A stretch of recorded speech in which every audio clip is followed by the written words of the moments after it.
topic we have discussed much in this council chamber, and where we have rather less agreement.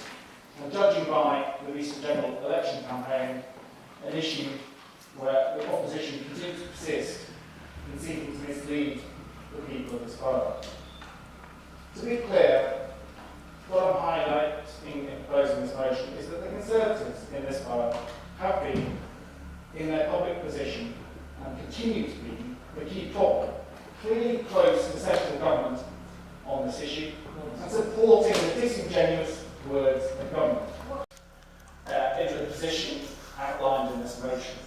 We all know these plans to reduce Charing Cross to something akin to a large clinic and community hospital occupying 13% of the site.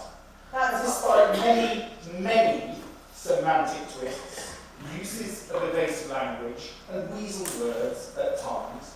Neither the recent Sustainability Transformation Plan of November last year, nor recent communications from the NHS retract these plans in any way, as set out in motion, plans that were signed off by the Secretary of State in 2013, and that's despite the Council having asked directly that question. Yet what we have from the Conservative position is a long and continuing history of misleading campaigning. Now, of course, we remember in 2012, it is your campaign that's misleading. The Conservative-led council told residents, using public money, that there was no threat to Charing Cross. By 2014, the leader, then Conservative leader of the council, sent out a council-funded information leaflet telling residents, as it says, that they had retained the A&E. Now, what we know, what we have at Charing Cross now is a downgraded A&E that is not in any way much like an A&E in any misunderstanding. We talk about the nature of services. Move on to this year, and we have an election campaign by the Conservative based on telling people that really there is no problem and referring to investment.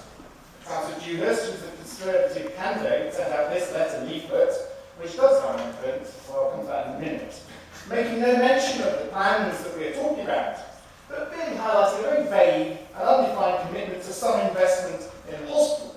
Of course, the letter itself is a carefully worded reference that doesn't really talk about specific plans. It doesn't talk about the plans from 2013 or 2016. However, then that brings us to this, which may or may not be a Conservative leaflet. It certainly doesn't have an imprint.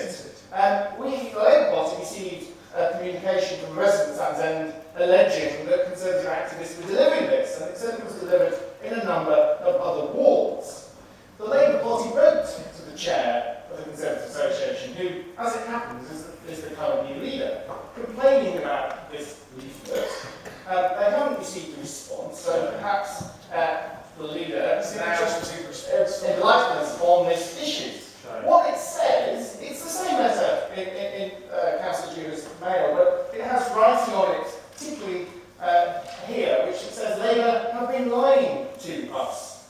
Now, actually what's happened since the election speaks volumes around this point, because once the election campaign was over, on the 16th of June this year, the Guardian newspaper ran a detailed online feature piece on the fate of Charing Cross.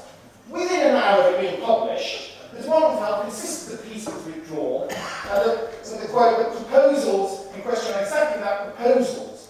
No final decisions have been made. Come Monday morning, 19th of June, the Department of Health had fully retracted this change, asked for the amendment to be removed, and when challenged, quote, confirmed these plans were consulted on and agreed in 2012-13, so the reconfiguration of those services is underway. No further consultation needed. Now, I don't think there's a more explicit or damning direct confirmation of the position of this Labour Council for the last 5 years, and that's it. But at the root of the problem, what we have is the Conservative position. I have no doubt, and I know that members of the Conservative Party here are decent human beings in private. But in public, the Conservative position on Charing Cross in this borough is an absolute disgrace. It's a history of contradictory positions, deliberately misleading campaigning, votes in this chamber that seek to deny there has ever been a threat to Charing Cross. When in fact there has always been a clear plan, which may, of course, may not be implemented, but a plan is there. It is dishonesty based on closeness to the Conservative government and cynical can assume that people are going to look at pages 150 to 170 in the Sustainability and Transformation Plan. The truth of the matter is there's no change, but a commitment not to implement any of these plans until 2021, which of course no government or agency can probably implement these plans anyway in that time frame. So the ongoing behaviour of the Conservative opposition, close to its friends in government, remains, I am afraid, the root of the problem. Thank you.